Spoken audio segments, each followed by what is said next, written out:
y señores, what is going on? Welcome on in, everyone, to today's edition of Citywide Special. Of course, I'm your host, JP, or better known as El Parcero Philly. Happy Thursday to all. It is Friday for me, as late tonight, I will be off from Philadelphia. I'm actually leaving from Newark, which kind of sucks, but we'll make it work. We make it work as we always do. We move. Like we say in the Wednesday night watch alongs, we move.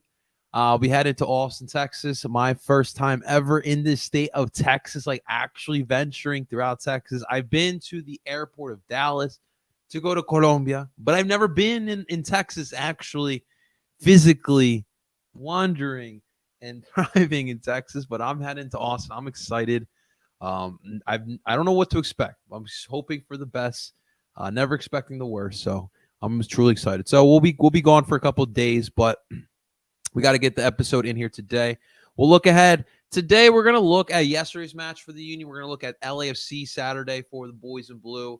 Obviously, the boys, our Birds, will be back in action on Monday night. We'll be in Austin for that one. We'll be rocking. Listen, you best believe we're gonna be rocking all our Eagles gear on Monday. I believe Austin is Cowboys area. I don't know if it's and if anyone's from Texas, please let me know. Is Austin Texans territory or Cowboys territory? But regardless, they're gonna see an Eagles fan for sure. A couple of Eagles fans, diehard Eagles fans for sure. And of course, the Phillies gearing up for the Mets. Not really as spunky as it has been in years prior, but it should be a fun weekend here in Philadelphia as it starts here tonight for myself. But what's going on? We're live on DSM, live on YouTube, live on Twitter. Of course, we're live on TikTok as well. What is happening? What's going on?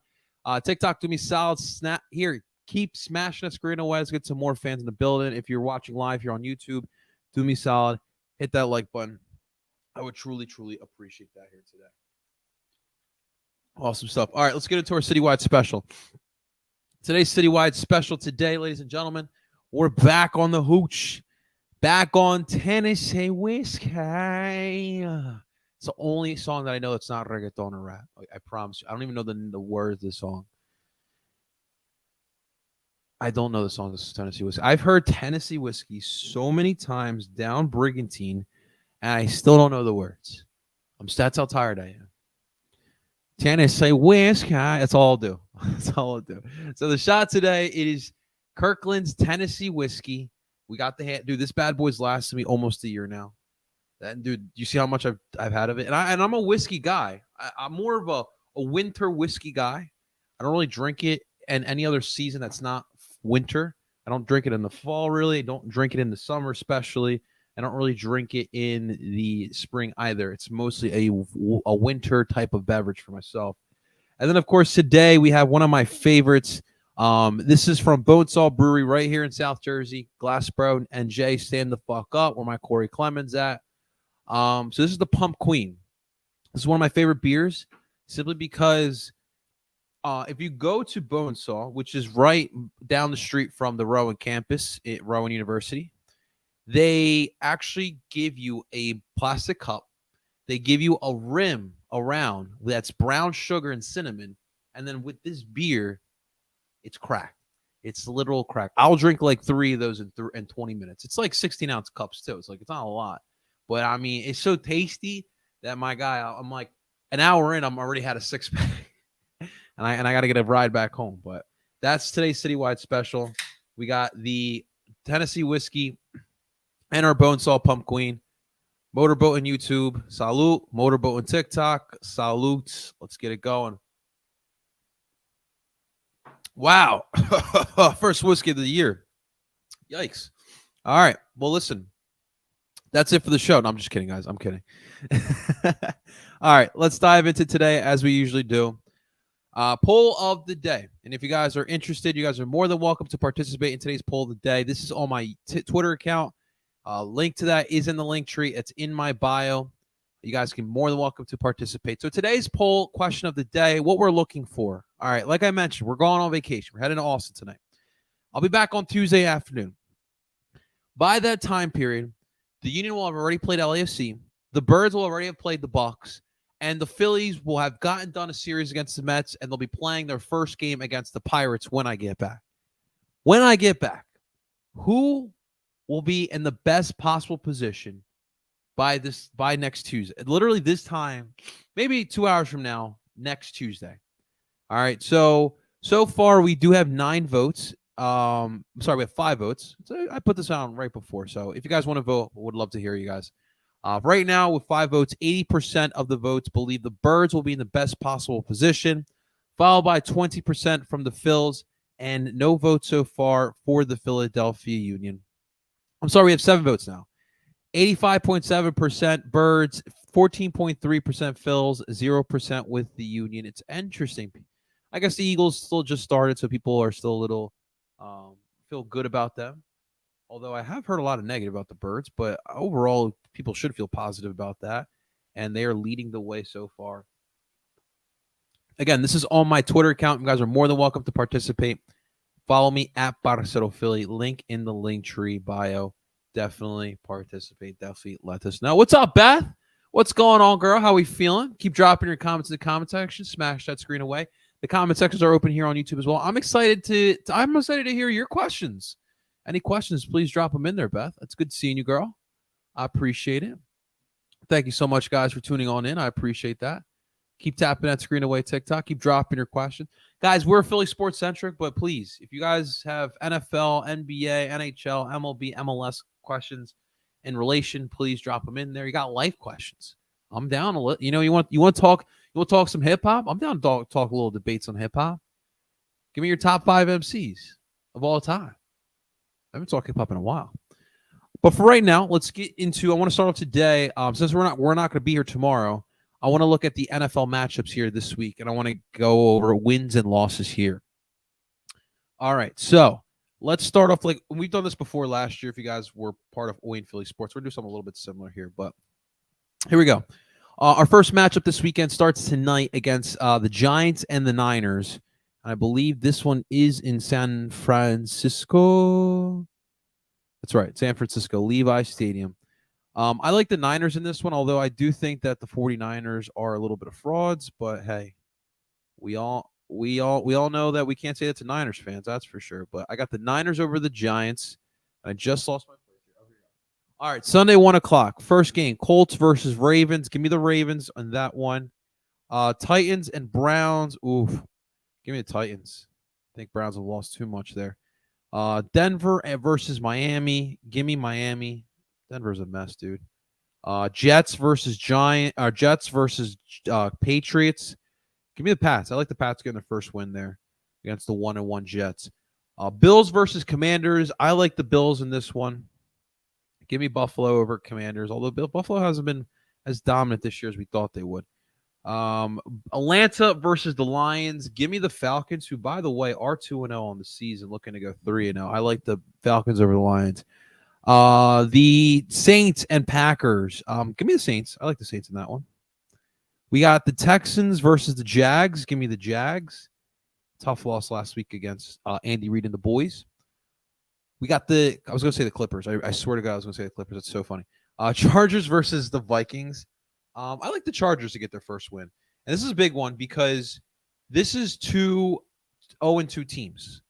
One thing you don't want to do in the NFL is go 0-3. Nobody wants to go 0-3. Typically, that does not put you in a good spot to make the playoffs. So 0-3 is what's staring for the Chargers and for the Vikings. You got the Seahawks and the Panthers. Give me Seattle in that one.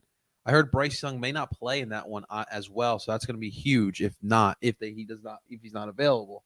But either way, I like the Seahawks over the Panthers. We're in the 4 o'clock games now. Dallas and Arizona. Give me the boys. You think JG blows a lead this week? That'd be something. That'd be something. Bears versus Chiefs. Yeah, dude. I mean, everyone knows it's going to be the Chiefs. You feel for the Bears though. You feel for the Bears. 8:20 Sunday Night Football. This is going to be a snooze fest. But give me the Steelers over the Raiders. That one's going to be bad though. And then, of course, Monday Night Football. We'll talk about that in just once. Is there another one? There's 2. There's 2 games on Monday night. Okay. All right. Well, Bengals and Rams. I'm gonna go with Bengals. I like the Bengals primetime game. The Bengals are not going 0-3. That's for sure. I'm fully confident about that. They're not going to go on three. But this is what we have so far. So we have the Niners over the Giants, the Ravens over the Colts, the Titans over the Browns, the Dolphins over the Broncos, the Patriots over the Jets, the Bills over the Commanders, the Falcons over the Lions, the Saints over the Packers, the Jags over the Texans, the Chargers over the Vikings, the Seahawks over the Panthers, the Boys over the Cards, the Chiefs over the Bears, the Steelers over the Raiders, and then, of course, the Bengals over the Rams. If you guys agree or disagree with me, you're more than welcome to leave it in the comment section. And that's what I got here for this upcoming weekend. Should be a fun array of games. You guys let me know what you're looking forward to as well. But with that, we get into our preview here. Ladies and gentlemen, Monday Night Football, about 4 days from now. We got a ways to go. And it's crazy because this scheduling has been weird. Not a lot of 1 o'clock games in the schedule for the Birds. And as number two, you go from last Thursday opening the link to now this upcoming Monday, you're back at it. Dude, that's like 11 days of disparity from your last game. That's a lot. That's like a bye week, essentially. And if I think I heard correctly, the Birds didn't start practicing until today, because they, obviously, Nick Sirianni gave the guys off a couple days, a little early day offs, and obviously had some early injuries, so that definitely does help. It definitely bodes well. It's just interesting that the scheduling worked like that. But Beagles will be back after 11 days from our last game, and who do we have? Our old friend, the Tampa Bay Buccaneers. This is going to be interesting, and one of the storylines for this game is going to be the fact that in 2021, Nick Sirianni's first year, Jalen Hurts' first year as a starter. We all know how the season went, 9-8. It was a surprise of a year. They exceeded expectations, and heading into Wild Card Weekend, they unfortunately had the daunting task of going up against Tom Brady and the Bucs.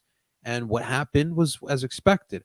I'll speak for myself as an Eagles fan, but if you're an Eagles fan on that game after that game, you had to feel good about the future. Losing that game sucked. The Bucs took control from the jump, but that game brought experience, and that game left a sour taste and a wound in the Eagles' mindset that pushed them all the way to what you saw last year, one of the most dominant teams in the league, if not the most dominant, and they made it to the Super Bowl. And I think a lot of it had to do with what happened in 21. Obviously, you fast forward here to 23, not too much has changed.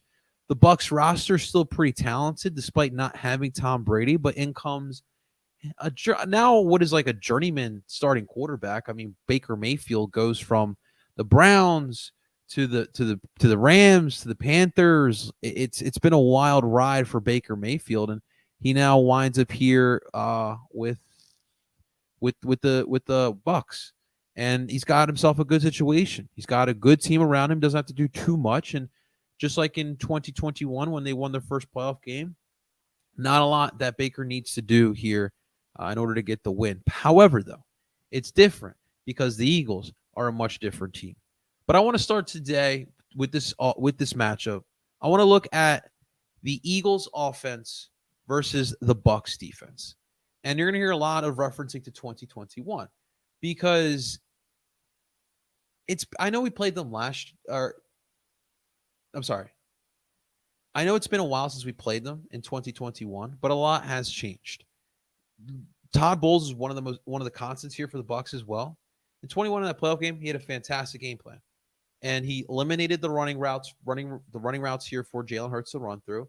He threw so many different looks, and Jalen struggled to the point that Eagles fans questioned whether Jalen Hurts could be a starting quarterback for this football team, considering the expectations that they had.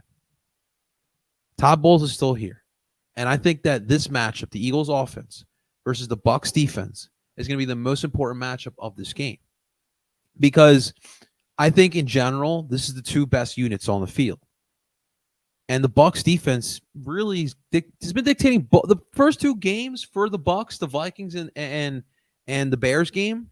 They really took control of the game. They made big plays. They made turnovers. I think there was a pick six last week, by Shaq Barrett. But it's going to be so important that the Birds not only score some points, but keep that Bucks offense off the field. I'll explain why in just a minute. But when I look at the Eagles offense for the Bucks D looking closer, it really does come down to Jalen Hurts, simply because I feel like the Eagles are going to try to get that run game going, or they absolutely should control the clock again, like what you saw last week. Control the clock. That way you can control the game. DeAndre Swift, we talked about it yesterday, NFC Player of the Week, and that was for a reason. You saw his potential. You saw he can absolutely run through the between the tackles. He's explosive in the open field, but this is a little bit different. Bucks really good in all three levels of their defense, and so you have to try to run the ball at all costs. It's going to be a physical matchup, and in a mano-a-mano type of matchup, I want to see what this Eagles run offense can do. But yes, with that said, I don't think it'll be all Swift. I think you might see some Penny. And by the way, Kenneth Gainwell should be back as well in this game, so that's big as well. You have your full arsenal of running backs. But I think that what it's going to come down to is if Jalen Hurts can make some plays. And obviously, the Bucks defense can make some stops here. But more importantly, if they do stop the run, or even if they don't stop the run, Jalen Hurts is going to have to make some plays with that arm. And he absolutely can, because when you have the weapons of Devontae, A.J. Brown, and Dallas Goedert, you should be able to find those guys, because those guys are that talented. It's not going to be easy, because in all three levels, Bucks are stacked. And it's going to be the toughest challenge yet for the Birds. And you look at week one, that was a really formidable defense as well. The Eagles, they did struggle. Look, in that game, obviously, you had some big special teams plays, big defensive plays as well. But that really did help the Eagles in that game. But you can't always rely on that every single week. This Eagles offense is going to have to make some plays. And obviously, a lot of Christopher Hurts in this Eagles offense hasn't looked as crisp as last year. But obviously, you saw against the Vikings, when you run the ball, all things are possible. So I think that that's what it's going to come down to, is to make some plays. On the flip side, the Eagles defense versus the Bucks offense. I'm a little bit concerned simply because of the injuries. We talked about Vontae Maddox this week. He's more than likely done for the year. Bradbury, hopefully he'll be back by Monday. He should be back by Monday, but if he is not, that makes it even extra thin. I'm expecting him to start. One thing we have seen throughout practices is James Bradbury lining up as a slot. And I think that would bode well. I think it's a position that is extremely underrated. It's so hard to find good slot corners. And in this league, dude, all these good teams, these elite teams, have three good wide receivers. So that slot player is extremely important. So I'm all in on moving Bradbury as a slot. Heck, if you really want Josh Jobe on the outside, I thought he looked okay. I didn't think he looked terrible, which I know. A young kid being inserted into that type of situation, that's tough. I thought he held his own as best as he could. So that's definitely something to keep watching here. But this pass rush for the Birds has been an important part of it. We saw a little bit more extra pressure. More, we're talking more than just four guys just going after a quarterback. But the Eagles pass rush looked really good yesterday. We gave them the love yesterday as well. Obviously, the Bucks are going to look to run the ball, and this Eagles defense, second best rated run defense in the NFL so far, according to Pro Football Focus. But can they keep it up again this week? It's gonna be fun, man. It's gonna be, both these teams are pretty solid in the trenches, and if you're into that type of stuff, this is gonna be the matchup for you. But I mean, if they could rattle Baker Mayfield, I'm fully confident the Birds can get this win here, man. They can keep this offensive check. Our offense should be able to make enough plays, but that's going to be the key there with the injuries. It's really the injuries that have been affecting. And same thing too, like this defense, like Sean Desai is getting himself used to this Eagles defense as well. So that's also a different factor too. But at the end of the day, when I look at this matchup, like the Bucks are a good team and they may compete for the NFC South with the Saints here. But the Eagles just overall are the better team. Better quarterback by far, which is ironic because Jalen and Baker, Oklahoma quarterbacks, right? Kind of in the same, in a way. It was Baker and Kyler and then Jalen. That's why that works. I think the Eagles have a better running game. Better. Do the Eagles have better weapons? I'm going to say yes. Mike Evans is getting old.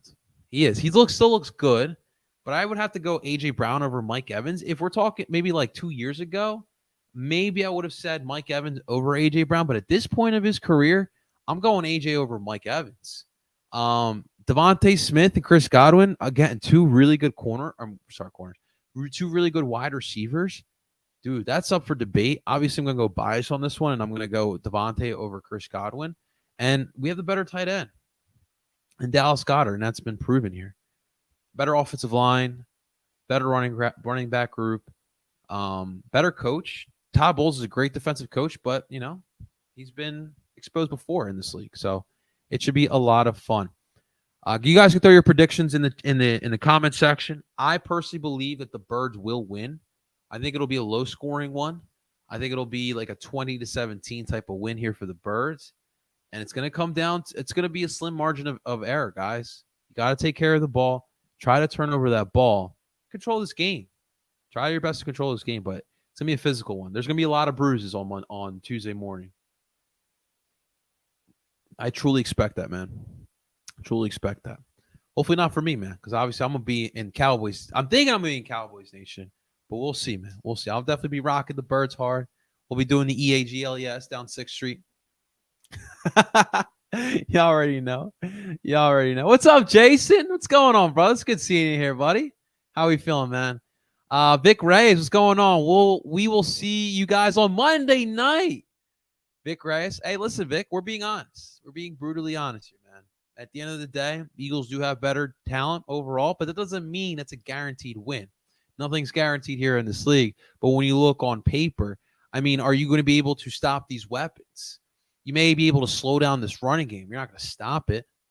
I think the Eagles did run the ball pretty solid in that week 6 matchup in 21. That one, that's one of that game was one of the difference makers is why Shane Steichen took over the play calling. Dude, there was a point in 21 where just Nick Sirianni would just not stop throwing the ball, like having young Jalen Hurts sitting in that pocket, throwing 30, 40 times. And that's when he realized can't be doing that type of shit. And the Bucs were a better team at that point. But the tides have turned here. It's going to be fun. It's going to be physical. And, yeah, who's going to come out of the brawl? Jason's got a 35-21 win. Okay. I didn't say that much. Saying that about Tampa for you know the problem, Vic, is it's a good team. It's a good roster. It's a good defense, great weapons, a solid coaching staff. But really, honestly, Vic, you guys are only going to go as far as Baker takes you. That's really what it is. And I think that we can get to him, man. Yeah, I can answer that, Beth. So real quick on the Union, she's asking if I think Leon Flock will be back for the playoffs. So a couple, like 2-3 weeks ago, he got a second opinion on that ACL, and according to his German doctors, he should be back before the playoffs. So we'll see what that entails. Obviously, he's going to take both views into consideration, but I'm gonna go out on a limb and I'm gonna say, yeah, he'll be back by the playoffs.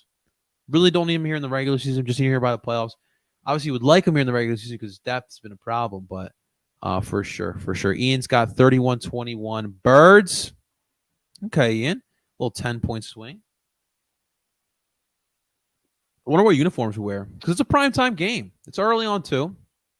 I guess we're gonna stick to the green, right? Because now it's only really the only option is green, white, and the Cali Greens. We already know we're gonna wear them against the Dolphins and the Bills, so it should be interesting.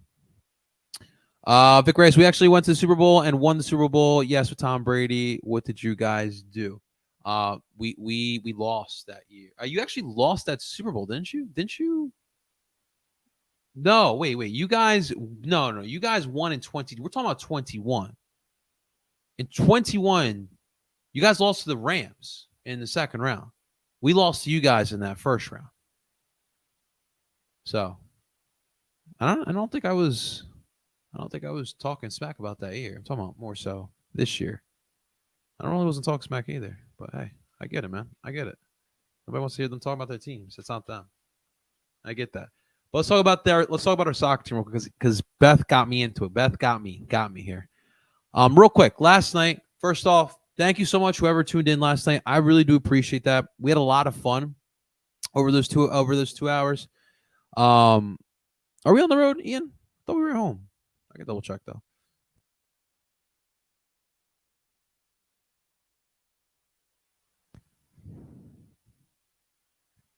I'll tell you right now.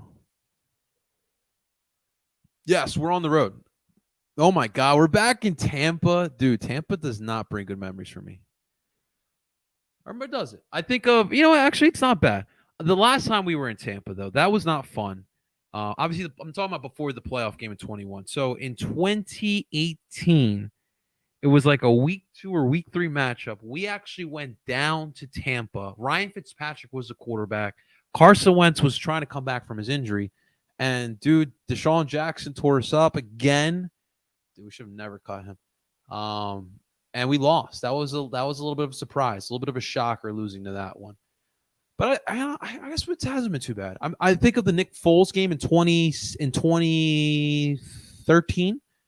That year he started over Mike Vick when he went down. He had a big game in that one. I think of the oh man, what was it like 06? When was it Matt Bryant hit like the 61, 63-yard field goal to beat us? Oh my God, B West had a huge game in that one. So it's interesting in Tampa. Crazy things happen in Tampa. That's why, man, this one's going to be physical, and I don't take Tampa for granted, man. But I still think the Eagles will have more on that day. But real quick, we're on to the Union. We'll answer more Eagles questions in just a second, but we got to move forward here. Last night, thank you everyone for tuning in. A 2-2 draw against Charlotte. Feels like a victory. Kind of depends on who you ask. In reality, though, the Union had to fight back, and they had to dig deep to get the win. So that's huge in that own right. You like to see that, and it's a game where in the first half the Union looked like the better team, like we talked about. They had the better opportunities, but they couldn't find the goal. And in the second half, and the beginning parts of it, Charlotte was able to find the momentum, and they ran with that. And with that, they got themselves 2 goals in like the span of like 5 minutes. And I'm sorry, 6 minutes. Justin Meram gets the 55th minute goal, and that one just is unfortunate because I'm trying to think this one. So that was the play where Enzo Copetti couldn't get a ball clear on net, and it was deflected by Glesnes. Ali was trying to control it to clear it out, and unfortunately could not control that. And there was Justin Meram to rock that bad boy in. Early 1-0 lead. And then 6 minutes later, Karol Swiderski. This was a great job of Bronico, who was battling with Damian Lowe on that right side of the box of the 18 and loses the ball, wins it back, crosses it in, and Karol Swiderski just fucking out of nowhere comes in, slashes in, gets the ball misdirected perfectly. Andre could not do anything. And just like that, 61 minutes in, it's 0-0. And you see Carranza and Urre come out on the match before. Oh, that's right. Yeah, for the starting lineup, we talked about rotation. There was obviously no Elliott. We talked about that. Jim decided to run with Jesus and Ali as the 2 shuttlers. And then Baribo and Chris Donovan were the 2 forwards. So Baribo and Donovan, Jim decided to go with 2 new forwards there. And that was certainly interesting. And I'll talk about those 2 in just a second. But once those guys came out, things just kind of turned around. And Quinn Sullivan, who came out as well in the 70th minute, he gets a goal to cut the lead in half. This was a great job. Play built by Mbaizo. Finds Quinn Sullivan in the empty. Actually, Daniel Gazak was the one that crossed this in. So Daniel Gazak finds Quinn Sullivan in the empty pocket, and he hits the ball perfectly, and it was a goal. Perfect shot. 1-0, and then in the 97th minute, here comes what's his name? Dick Gregory. We talked about this last night. I couldn't even pronounce his name. It's D Jagari. Brett D Jagari. I think that's how you say it. Where's Brett from? He's a 32-year-old midfielder. He's Belgian. He's not Belgian. He's Belgic. Is that what you say? He's Belgic. I know, guys. It's that time of the week. But He somehow, some way decides to foul Mbaizo in the box, and you know it was going to be a goal once you see Daniel Gazak walk up to the spot, and that was clutch. But obviously, bad, a terrible, terrible, terrible mistake by DJ Gary, and that would be the difference. Just with that PK goal, that would be enough. And the Union, dude, like literally survive. I can't. It's crazy how they were able to get out of Charlotte with with a point there.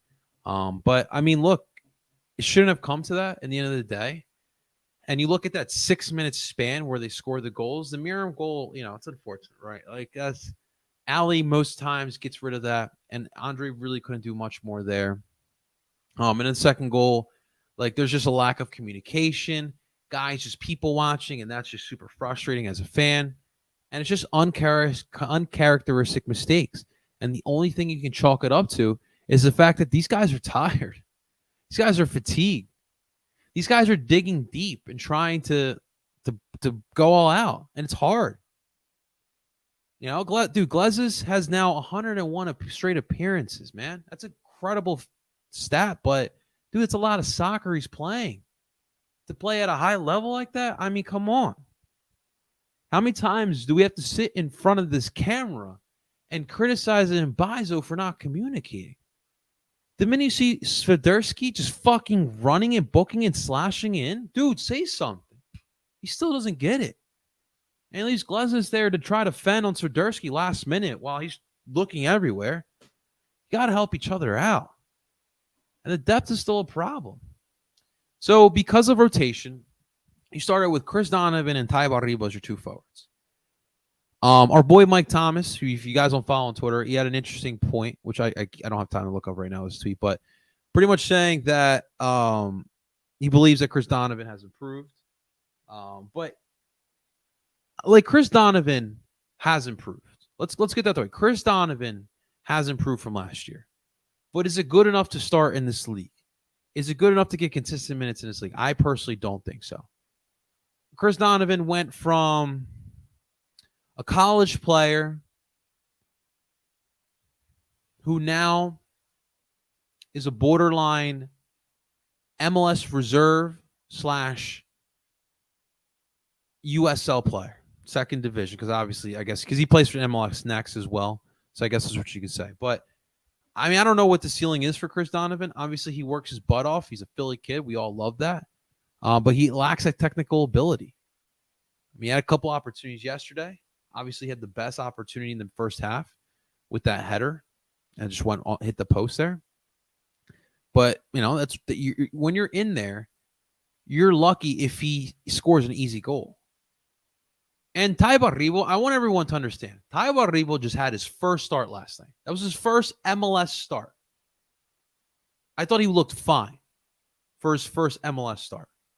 It is going to take some time. Daniel Gazak did not start off this league guns a-blazing. He wasn't the MVP candidate. He was not that guy. It took time, and look at it now. It's going to take some time. But unfortunately, you need to rotate. And that's what wound up happening. I mean, last night, the only guy coming off the bench in the midfield was Jack McGlynn. And that's a problem, too. You can't just have one dude just coming off the bench, man. You don't know Ali's status. He's a little older. He's an injury away from being out for another significant amount of time. It's a problem. Well, really, last night as well, it showed the championship pedigree. That's why, I have a little bit of sense of optimism heading into the playoffs, because these guys have been there and done that. These guys know what it takes to win. Do they have it in them? That's another question. It's a lot of soccer. But I want to talk about a couple players. Quinn Sullivan. I'm in a crossroads with Quinn, and here's why. Quinn Sullivan has all the technical ability to play as a forward on this team and in this system, but it just doesn't mesh.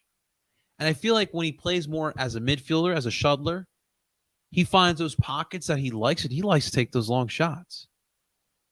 I feel like he has more room for creativity, if that makes sense. But when he's more as a forward, I really don't see that. And there's a lot of responsibility too when you're forward. both offensively and defensively.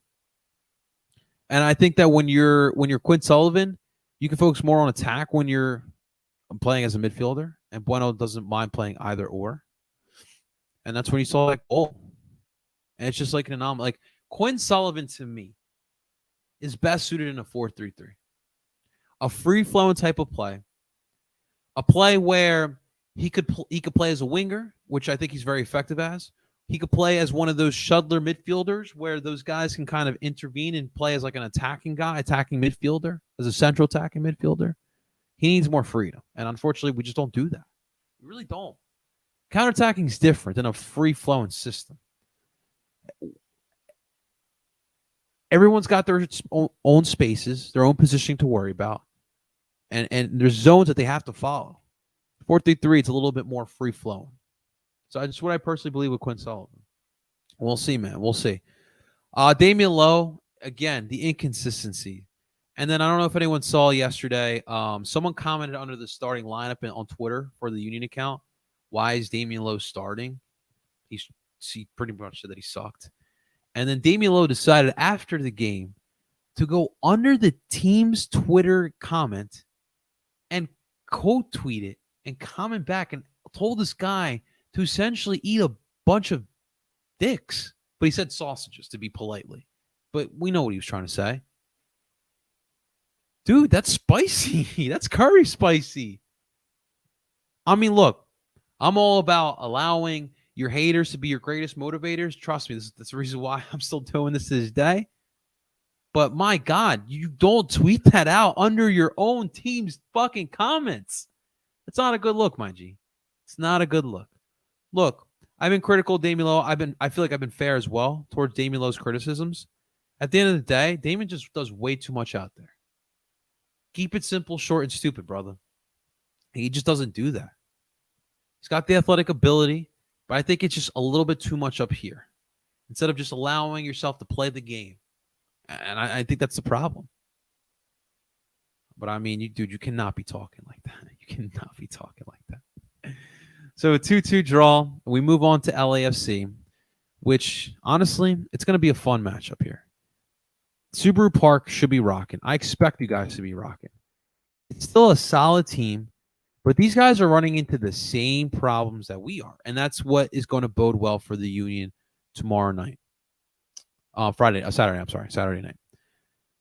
Dude, they're gassed. They have played a shit ton of soccer as well. I think they played more than us because obviously they played in the finals of the Champions League this year. They beat us for it, but it's gonna come down to who wants it more. I think it's gonna be another physical battle. They still got some talented players. They did do some rotation as well. And when it comes to LAFC this year, really, it's all about Dennis Bouanga, who we saw last year. But he's kind of after a full now starting the season with the team, he looks more comfortable out there. But my God, he's on a ball on another level right now, and it concerns me because Harriel, as good as a defender he is, he's a little inexperienced, right? He's a little young. Should be a good test. I definitely don't want to see Mbaizo. I'm begging, and I'm telling you, I'm begging Jim to not start Mbaizo. Because Mbaizo will get absolutely torched by Dennis Bouanga. Torched by him. And, I mean, you're going to have Elliott back. You're going to have a lot of your main clogs back here. And I expect the Union to have Carranza and Ure back at the top two forwards there. But you got to play disciplined soccer. And you got to play 90 minutes. One problem against LAFC is that these guys don't play a full 90 minutes. In last year's MLS Cup case, they didn't play a full 120 minutes and allowed Gareth Bale to come back with that fucking goal, dude. Gareth Bale. Ugh! But yeah, I mean, that MLS Cup should, and that not only the MLS Cup, CCL semifinals, both of those things should be fresh on the mind of the Union fans and the Union players. Everybody should be coming out on Saturday night in Subaru Park, loud and rowdy and ready to fucking go. Like, I should feel the excitement throughout Subaru Park that I should be wanting to run through a fucking wall. That's how it should be. This is a team that fucking took your trophy away. Two of them. I don't need to talk about tactics. I don't need to talk about the players on the pitch. If that doesn't get these teams up, I'm sorry, that if that doesn't get this Union team up, what are we doing here? What are we doing? I'm excited, man. I'm excited for Saturday night, man. I don't know what Jim decides to roll with. I would probably go back to a diamond. I think they're better. They're more they're more in sync in the diamond, I would say. Blake can go, obviously. I'm going with Wagner, Glezis, Elliott. I'm going Harriel at the right as my right back. I'm going Bueno. I'm going McGlynn, El Brujo, Bueno, and Daniel Gazak at the tip of the diamond with Carranza and Urre as the two forwards. I do think we draw, though. It's just the Union way, man.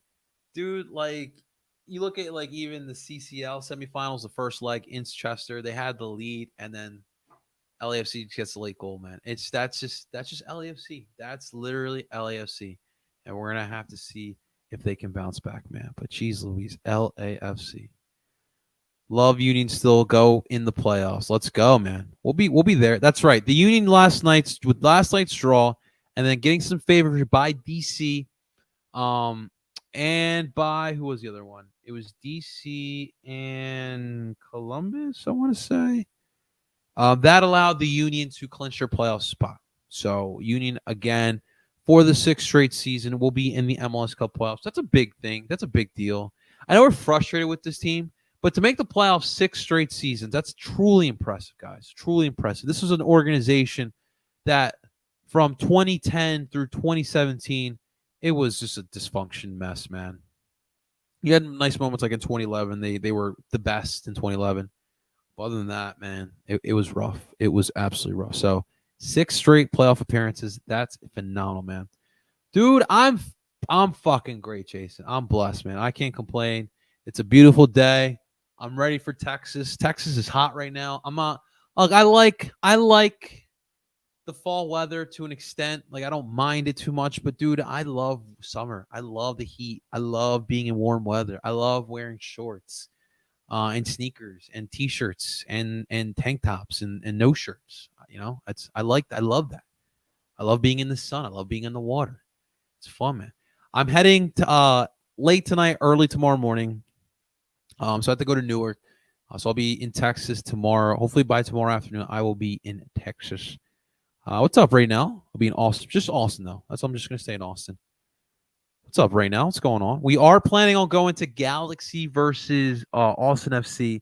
That's going to be the key, man. I'm trying to go to Galaxy versus Austin FC on Saturday night. Sunday night, I'm sorry. I keep saying Saturday. What am I drinking? Good question. So today's citywide special, Jason, we had our Kirkland Tennessee whiskey, the big boy. And then we have here Bonesaw from right here in Glassboro. This is the Pump Queen. This is a fall beer. This is a vanilla pumpkin spice cream ale. Highly recommend going to the brewery to grab one of these bad boys. They will put a nice little rim of cinnamon and brown sugar while you're drinking this. It's phenomenal. Absolutely phenomenal, man. It's a good one. It's a good fall. One of my favorite fall beers, man. One of my favorite fall beers. I'm excited to go to some Austin breweries, man. Love my breweries.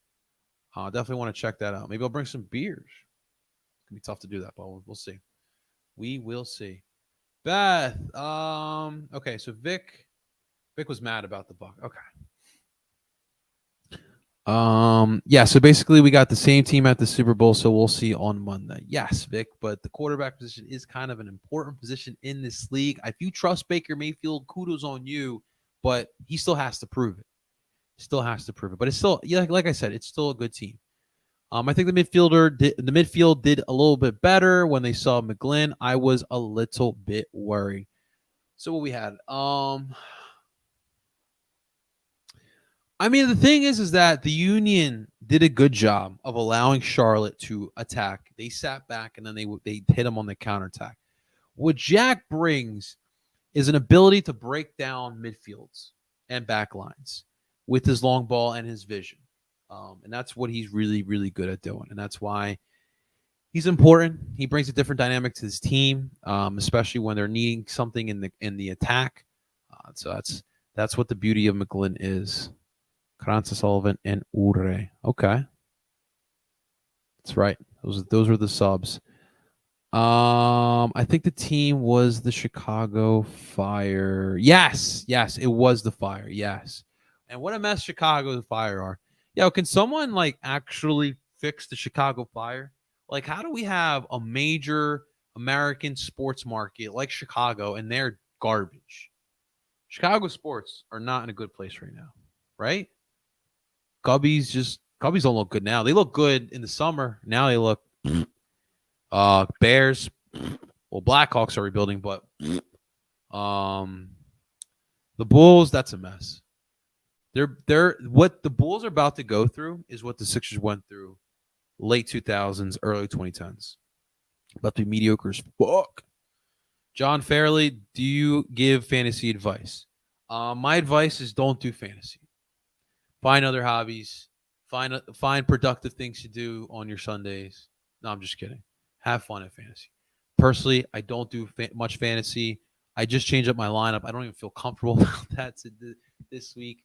I don't have time for fantasy. I'll be honest with you, but I will do it. I do it for the social aspect of it, but I prefer to watch the game and enjoy it because I'm a nerd like that. Not nerdy enough to play fantasy sports, but I love just watching the game, seeing what's going on. Break down the matchups, the battle on the line of scrimmage. Dude, I'm getting moist thinking about it. Ian, the Sox might be moving. They should. Why do we have two baseball teams in Chicago? Chicago is not that big of a city to be having two baseball teams. Who needs a baseball team? I'm trying to think. Obviously, we got Vegas under control now, right? With the A's going over there. Canada could be using another team, man. Right? Bring the Expos back. That's an option. Austin. Another team in Texas, San Antonio or Austin. Dude, I keep hearing great things, but also I'll let you guys know Tuesday.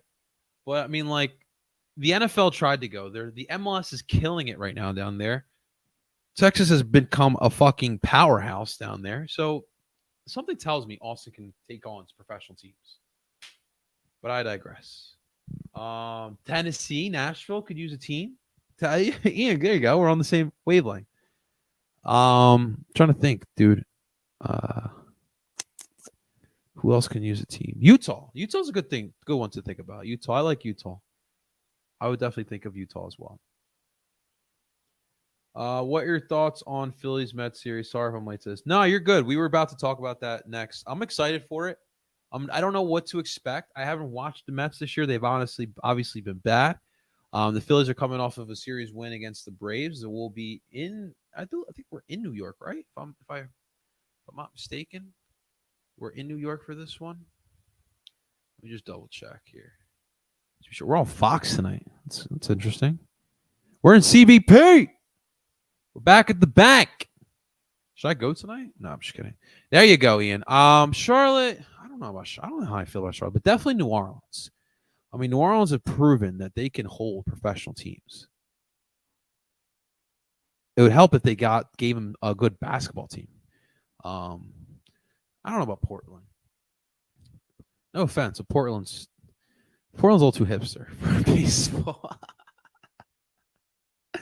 I want to check that city out too. But you have some options here, and I think that nice. I think that they could move. I think the White Sox move, although that would hurt for a lot of people who've been supporting the Chicago White Sox for decades. That's right, home. Let me see here. So tonight you got Suarez versus David Peterson. Let me look at the full schedule. No, they should be able to take care of business here. It's a 4-game set. I mean, I don't know if they'll win the series. I don't ever go there, especially on a 4-game set. But the split for sure. So you got Suarez versus Peterson tonight. Taijuan Walker against Tyler Meagle. Zach Wheeler versus Jose Quintana. And then you have Christopher Sanchez versus Jose Buto. So, I mean, I like all those pitching matchups for the Phils for sure. But, I mean, the Mets, again, Injuries have killed them. Pitching has been a problem for them. Obviously, Max Scherzer got traded in season, but let's get some runs going here. And I want to see the pitching step up here. It should be a matchup here for the pitching to get their confidence back up. And I want to see them get back to that. I think the lineup is out right now, if I saw that correctly. Let me just pull that up right quick. Here we go. Mets, 7:15. All right. Okay, here we go. So, batting leadoff, Kyle Schwarber, DHing tonight. Batting second, Trey Turner, starting at shortstop. Starting at third and batting third is Alec Boehm. And then batting fourth and starting at first base is Bryce Harper. It's an interesting decision.